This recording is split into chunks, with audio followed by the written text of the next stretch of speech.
Sesudah sholat isya saya deret ada Al-Quran saya, ada hadis Nabi beberapa hadis, lalu ada Alkitab yang belum pernah saya baca. Kalau Al-Quran saya sudah hatam, karena pada waktu saya disunat saya harus hatam Al-Quran. Lalu kalau Al-Quran dibuka dari belakang ke depan, dibaca dari kanan ke kiri karena huruf Arab. Nah Alkitab ini apakah dibuka dari belakang ke depan, dibaca dari kanan ke kiri, saya nggak tahu.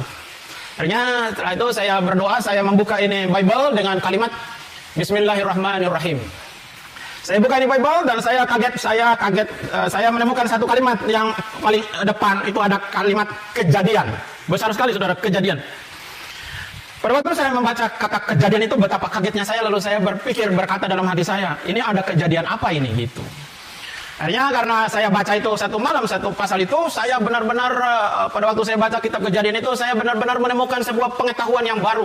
Kenapa saya menemukan sebuah pengetahuan yang baru? Karena agama saya Islam tidak menceritakan bahwa Tuhan hari pertama Tuhan menciptakan apa, hari kedua apa, hari ketiga apa, hari keempat apa, hari yang kelima apa, itu enggak ada.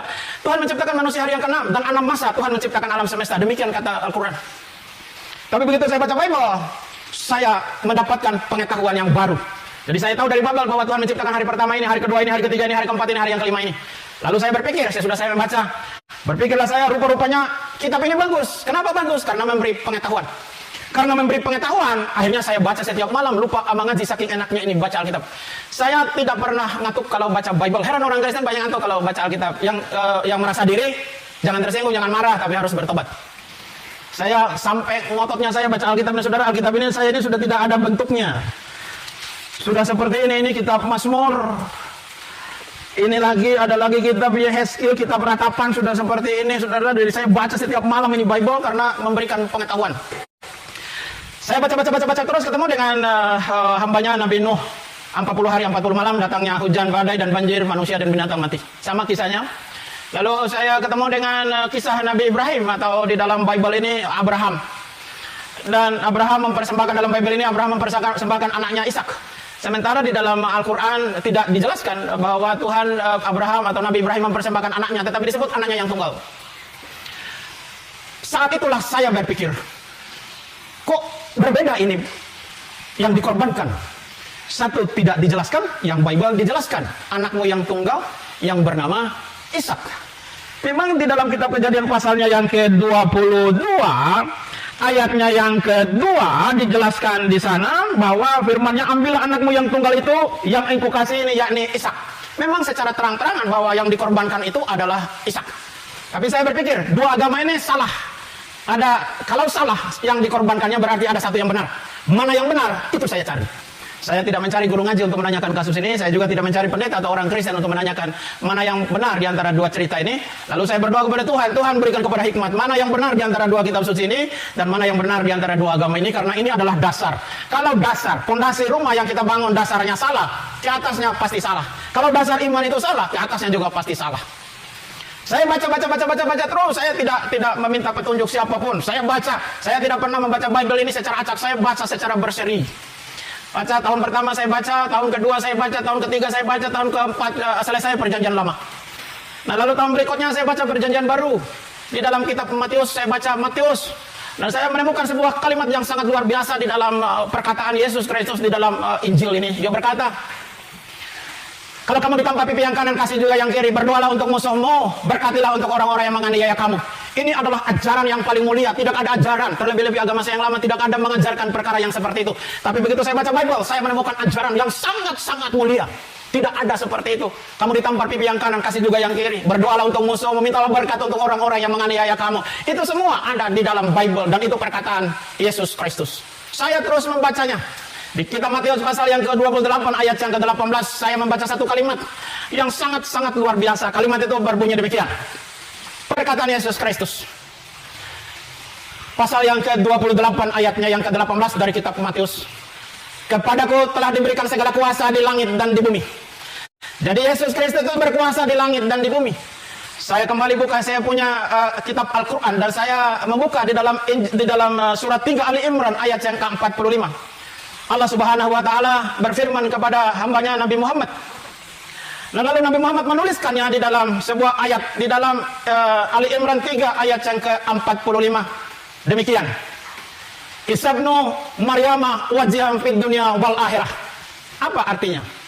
Sesungguhnya Isa anak Maryam atau Yesus Kristus putra Maryam, dialah yang terbesar di dunia dan di akhirat.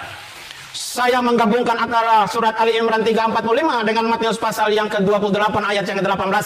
Matching, cocok. Satu nama yang disebutkan oleh dua kitab ini, nama Yesus Kristus yang berkuasa di langit dan di bumi, nama Isa Al-Masih yang berkuasa di dunia dan di akhirat.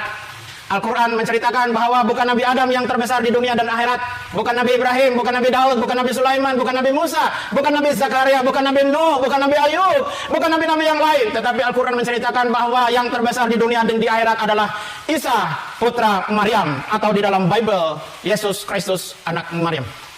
Saya menyimpan perkataan itu, lalu saya membaca lagi Lukas. Saya ketemu dengan Injil Yohanes pasal yang pertama, ayat yang pertama, berbunyi demikian. Pada mulanya adalah firman. Firman itu bersama-sama dengan Allah, dan firman itu adalah Allah. Ayat 14 berkata, firman itu telah menjadi manusia. Jadi Yesus Kristus yang adalah firman itu, dialah yang menjadi manusia. Saya membaca kitab Injil Yohanes ini, banyak hal rahasia yang saya dapatkan. Yesus berkata banyak hal di dalam Injil Yohanes, dan itu tidak ada di dalam Injil-Injil yang lain. Di antaranya, dia berkata, akulah roti yang turun dari surga. Dia berkata, akulah air hidup. Dia berkata, akulah terang dunia. Dia berkata, akulah kebangkitan dan hidup. Dan di dalam Injil Yohanes pasal yang ke-14 ayat 1 sampai dengan ayat yang ke-6, beliau bersabda demikian. Jangan gelisah hatimu, percaya kepada Allah dan juga percaya kepadaku. Di rumah Bapakku banyak tempat, kalau tidak aku tidak mengatakan kepadamu. Sebab aku pergi ke sana untuk menyediakan tempat bagimu, dan sesudah aku pergi, aku akan kembali menjemputmu, supaya di mana aku berada, kamu pun berada. Ayat yang ke-6, beliau bersabda, akulah jalan dan kebenaran dan hidup, dan tidak ada seorang pun yang bisa sampai ke Bapa kecuali lewat Dia. Ini ayat yang membangkitkan iman dan semangat saya. Dia berkata bahwa Dia membangun sebuah rumah yang kekal bagi kita di surga. Dan sesudah Dia membangun rumah yang kekal di surga, Dia akan menjemput kita, orang-orang yang percaya, supaya di mana Yesus berada, kita pun berada. Ini tidak ada di dalam ajaran semua nabi yang pernah ada di dalam dunia, kecuali perkataan Yesus Kristus. Tidak ada di dalam agama Yahudi. Tuhan memberikan kitab Taurat yang nama agamanya adalah Judaism. Tidak ada di dalam kitab-kitab nabi-nabi yang lain perkataan ini, tidak ada. Tidak ada dalam kitab suci saya juga yang lama, Al-Quran. Tidak ada juga. Tetapi hanya ada di dalam Injil Yohanes pasal yang ke-14 ayat yang ke-6. Akulah jalan dan kebenaran dan hidup. Dan tidak ada seorang pun yang bisa ke surga kalau tidak lewat Dia. Hebat. Lalu saya membaca sampai dengan terakhir Injil itu. Lalu saya baca lagi kisah para rasul. Saya tidak pernah berhenti. Saya rindu, saya haus membaca Bible ini, firman Tuhan. Saya menemukan lagi satu kalimat yang sangat luar biasa di dalam kisah para rasul pasal 4 ayat yang ke-12. Sebab keselamatan tidak ada di dalam siapapun juga selain di dalam Dia. Sebab di bawah kolong langit, bukan saja di Israel, bukan saja di Arab, bukan saja di Amerika, bukan saja di Indonesia, tetapi di kolong langit tidak ada nama lain yang diberikan kepada manusia yang olehnya bisa selamat kecuali nama Yesus Kristus. Bersyukur kita orang-orang percaya Yesus Kristus. Kita selamat bukan karena perbuatan baik amal ibadah kita selamat karena nama Yesus Kristus. Luar biasa. Saya membaca terus. Lalu ketemu dengan kitab Roma, saya baca kitab Roma dan Roma pasal 14 ayatnya yang ke-8 dan 9, dan ayat itulah yang membuat saya bertobat. Kita hidup untuk Tuhan. Kita mati juga untuk Tuhan. Jadi baik kita hidup ataupun kita mati, kita adalah milik Tuhan. Ayat yang ke-9 dari kitab Roma pasal 14 itu berkata demikian. Inilah ayat yang membuat saya bertobat. Demikian perkataan itu. Sebab Kristus Yesus mati supaya Dia menjadi Tuhan baik atas orang-orang hidup maupun atas orang-orang mati. Begitu saya baca ayat ini, saya berpikir sederhana, rupanya Yesus itu bukan saja Tuhan yang orang Kristen dan Katolik, tetapi Yesus itu adalah Tuhan yang orang hidup dan orang mati. Saya berpikir sederhana, daripada saya tunggu mati baru percaya Yesus Kristus, lebih baik sekarang aja saya mempercayai Dia sebagai Tuhan saya dan Juru Selamat saya.